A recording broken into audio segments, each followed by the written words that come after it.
आप भी अगर सेंटअप परीक्षा नवंबर का एग्जाम देने वाले हैं तो यह वीडियो आपके लिए बहुत ही इंपॉर्टेंट है, क्योंकि इस वीडियो में बाबू हम लोग देखने वाले हैं साइंस का 25 VBI ऑब्जेक्टिव क्वेश्चन, यानी 25 वैसे ऑब्जेक्टिव क्वेश्चन देखने वाले हैं जो कि एग्जाम में आपके हो गया 2026 का, चाहे बोर्ड परीक्षा हो गया, चाहे जो नवंबर में होने वाला है सेंटअप परीक्षा, उसके लिए क्वेश्चन बहुत ही इंपॉर्टेंट है। तो आज का वीडियो लास्ट तक देखेंगे और आपको इस 25 क्वेश्चन को एकदम रट के जाना है एग्जाम देने। तो चलिए क्वेश्चन को स्टार्ट करते हैं। और अगर वीडियो अच्छा लगेगा बाबू तो एक लाइक आप लोग जरूर करेंगे, क्योंकि आप लोग लाइक करते हैं तो हम आपको मोटिवेशन के साथ साथ हमको भी मोटिवेशन मिलता है। तो एक बार आप लोग लाइक कर लेंगे और चैनल को हो सके तो जरूर सब्सक्राइब कर लेंगे, ताकि आपका जो 2026 का एग्जाम होने वाला है इसकी तैयारी हम लोग पूरी जबरदस्त करेंगे और पूरा प्रैक्टिस भी कर लेंगे।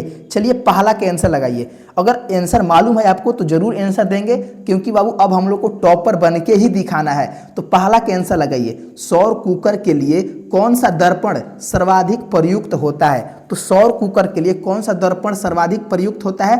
तो याद रख लेंगे क्या आंसर हो जाएगा, तो अवतल दर्पण होता है। ऑप्शन सी को याद कर लेना है। अवतल दर्पण जो होता है सौर कुकर में प्रयोग किया जाता है, इसको ध्यान रखना है। चलिए अगला क्वेश्चन, क्वेश्चन नंबर 2 पूछ रहा है कि बायोगैस का मुख्य अवयव है। तो बायोगैस का जो मुख्य अवयव हो जाएगा क्या हो जाएगा? कार्बन डाइऑक्साइड, मीथेन हो जाएगा, कोयला हो जाएगा कि पेट्रोलियम हो जाएगा?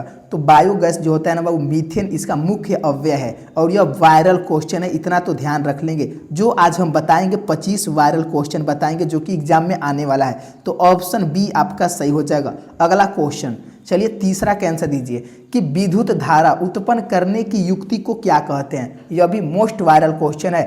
तो विद्युत धारा उत्पन्न करने की युक्ति को जनरेटर कहा जाता है, जिसे हम लोग जनित्र बोलते हैं। तो जनरेटर आप लोग देखे होंगे जो कि विद्युत धारा उत्पन्न करता है। तो ऑप्शन ए आपका बिल्कुल सही हो जाएगा। अगला क्वेश्चन देखते हैं। नेक्स्ट क्वेश्चन, चौथा प्रश्न, कि मनुष्य के अग्रपाद एवं चमगादड़ के पंख कैसे अंग है? तो मनुष्य के अग्रपाद एवं चमगादड़ के जो अंग है कैसे अंग है? तो 4 के आंसर याद रखेंगे, समजात अंग है। समजात अंग है बाबू।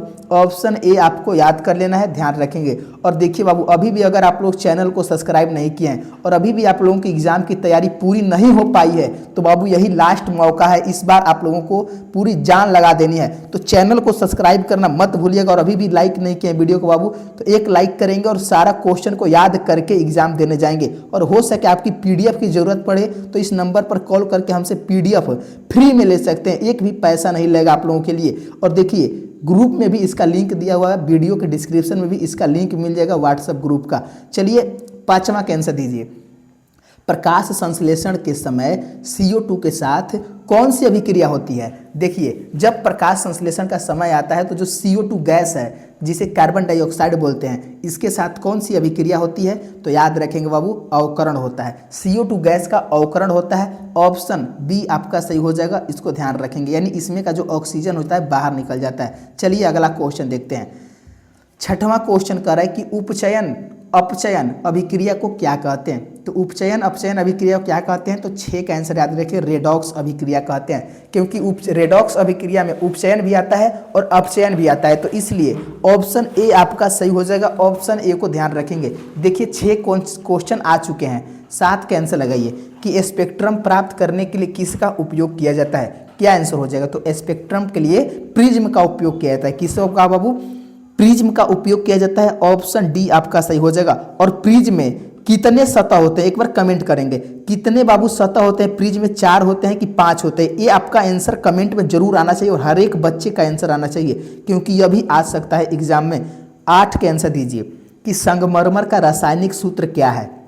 संगमरमर का जो रासायनिक सूत्र है बाबू याद रख लेंगे, CaCO3 होता है। ऑप्शन ए आपका सही हो जाएगा। ऑप्शन ए को ध्यान रख लेंगे। अगला क्वेश्चन देखते हैं 9 क्वेश्चन, कि किसी एथेनोइक अम्ल का तनु विलयन कहलाता है? तो किसी भी एथेनोइक अम्ल का जो तनु विलयन है क्या कहलाता है? 9 के आंसर याद रखेंगे। ऑप्शन ए हो जाएगा, सिरिका कहलाता है। ऑप्शन ए को ध्यान रखेंगे। मात्र 15 क्वेश्चन और है जो कि कंप्लीट करके जाना है। चलिए CnH2n+2 अगर रहेगा तो किसका सामान्य सूत्र है? देखिए CnH2n+2 रहेगा तो यह बाबू याद रख लेंगे, एल्केन का रहेगा। किसका?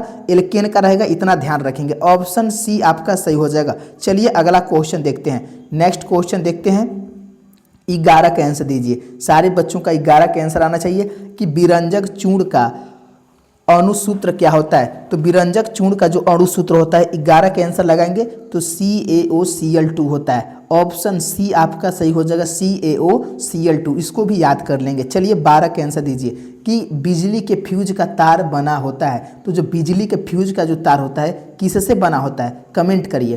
देखते हैं 12 का कौन बच्चे, तो शीशा और टीन दोनों का बना था। शीशा और टीन को मिलाकर बिजली के जो फ्यूज का तार होता है इससे बना होता है। क्या आंसर हो जाएगा, कमेंट करिए।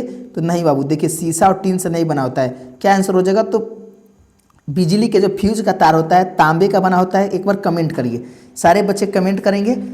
चलिए अगला क्वेश्चन देखते हैं। 13 का आंसर लगाइए। कह रहा है कि पुंकेसर के अग्रभाग को क्या कहते हैं। पुंकेसर के अग्रभाग को क्या कहते हैं, तो याद रखेंगे बाबू 13 का जो हो जाएगा पराग कोष कहा जाता है। पुंकेसर के अग्रभाग को क्या कहते हैं, पराग कोष कहते हैं। ऑप्शन बी याद कर लेंगे। अगला क्वेश्चन देखते हैं 14 क्वेश्चन।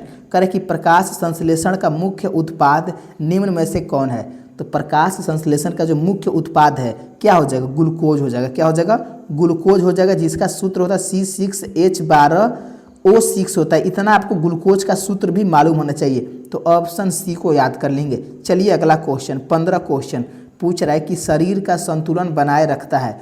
तो शरीर का जो संतुलन बनाए रखता है सेरिब्रम बनाए रखता है। कौन बनाए रखता है, सेरिब्रम बनाए रखता है। ऑप्शन ए ध्यान रखेंगे। चलिए टोटल 10 क्वेश्चन और बचा हुआ है, 10 क्वेश्चन और बचा हुआ है।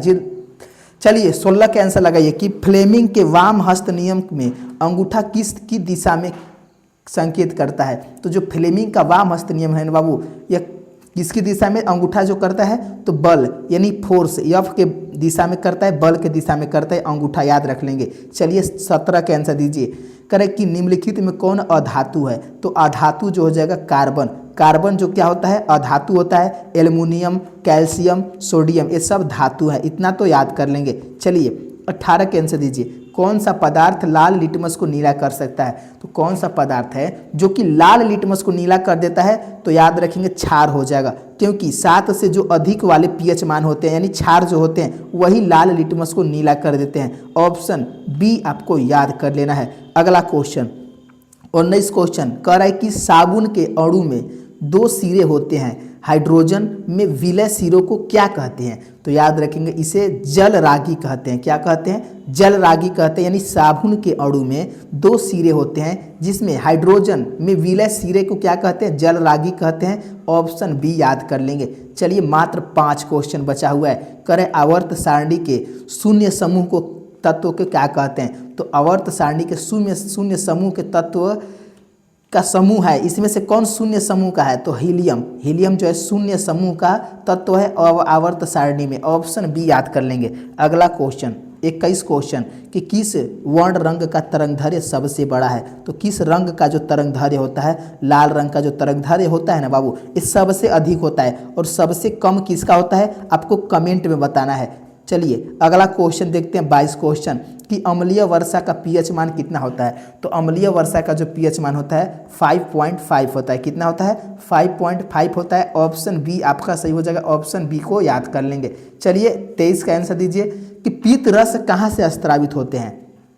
पीत रस जो है कहाँ से स्त्रावित होते हैं, याद रखेंगे यकृत से होते हैं। ऑप्शन बी को याद करके जाना है। अगला क्वेश्चन 24 क्वेश्चन कि पेंसिल बनाने में कार्बन के किस अपरूप का उपयोग किया जाता है। तो आपको तो मालूम होना चाहिए जो ग्रेफाइट होता है, किसका, ग्रेफाइट का जो उपयोग होता है बाबू पेंसिल बनाने के लिए में किया जाता है। और जो ग्रेफाइट होता है यह विद्युत का क्या होता है, विद्युत का सुचालक होता है, यानी इसमें लाइन मार देगा, इतना ध्यान रखेंगे। चलिए 25 का आंसर दीजिए कि आवर्त सारणी के 18वें समूह के तत्व को क्या कहते हैं। तो याद रखेंगे सक्रिय तत्व की, उपधातु की, निष्क्रिय की, अक्रिय। तो याद रखेंगे आवर्त सारणी के जो 18वें समूह है इसमें निष्क्रिय गैस रहते हैं। ऑप्शन सी आपका सही हो जाएगा, ध्यान रख लेंगे। और एक बात और बाबू, लास्ट क्वेश्चन हम लोग 25 कर लिए, तो आप लोग कितना सही बना है एक बार कमेंट करिए। और आज का क्लास कैसा लगा आप लोग कमेंट में अपना राय जरूर देंगे। और नेक्स्ट क्लास में आप लोग किस सब्जेक्ट का ऑब्जेक्टिव क्वेश्चन देखना चाहते हैं ये भी बताएंगे। और अभी तक बाबू चैनल को सब्सक्राइब नहीं किए हैं तो ये बाबू आप अपनी लाइफ से खिलवाड़ कर रहे हैं, इतना ध्यान रखेंगे। और वीडियो को लाइक कर लेंगे। पीडीएफ चाहिए तो इस नंबर पर कॉल या मैसेज करके पीडीएफ आपको फ्री में मिल जाएगा, इतना ध्यान रखेंगे। तो बताइए दोस्तों कि आज का क्लास कैसा लगा। उम्मीद करते हैं कि आपको यह क्वेश्चन याद हो गया होगा पढ़ते पढ़ते। तो धन्यवाद दोस्तों, मिलते हैं नेक्स्ट क्लास में।